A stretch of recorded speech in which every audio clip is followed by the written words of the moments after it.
Hello, my name is Nicholas Taylor, a researcher with the Australian Institute of International Affairs, and with me today is Bill Fisher, Special Envoy of the Australian Government for the Francophone nations of Africa. He joins me tonight. He'll be talking about Australia's engagement with Francophone Africa and also a little bit about the Francophone French-speaking nations of Africa. Bill, thank you for your time tonight. Great pleasure. Could you first start off by talking a little bit about Francophone Africa? Sure. Well, Francophone Africa is 25 countries, so that's quite a lot. Most of them are former French colonies, but there are also a few Belgian colonies, and so that's a bit of a difference. It encompasses all of North Africa from Tunisia, Algeria, Morocco, and then right down Western Africa through the Sahel and Sahara down into the Congo, Burundi, and then across in the Indian Ocean, Madagascar, Comores, and sort of also Mauritius and Seychelles. Very good. Could you talk a little bit about the legacy of colonialism in this part of Africa? What role that colonialism contributes today to the current framework between these nations? Sure.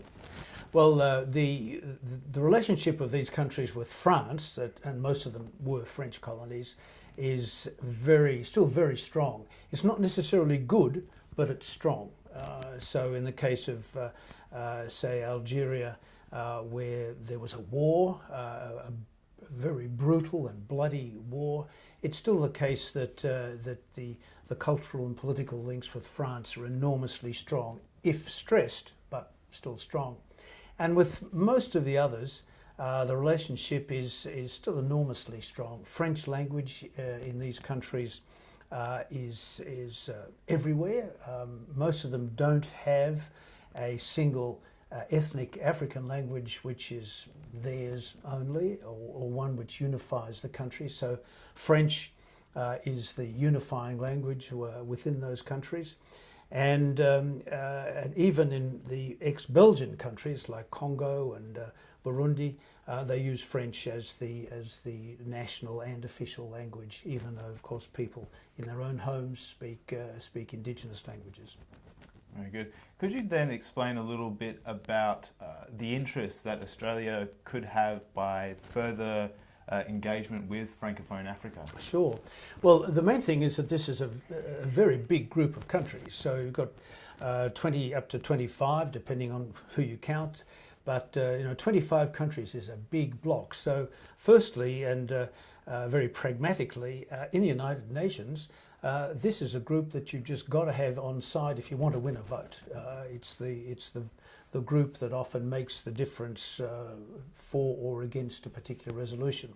So if a country like Australia is seeking to put forward a resolution or to get elected to anything, you've really pretty well got to have this this group of countries on side, because they do caucus. They don't always vote together, but very often they do, and they always meet to discuss issues before a vote.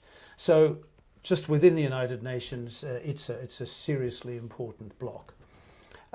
Secondly, on the bilateral side, Australian mining companies are very interested in investment in a lot of African countries. Not all, of course, depends where the deposits are.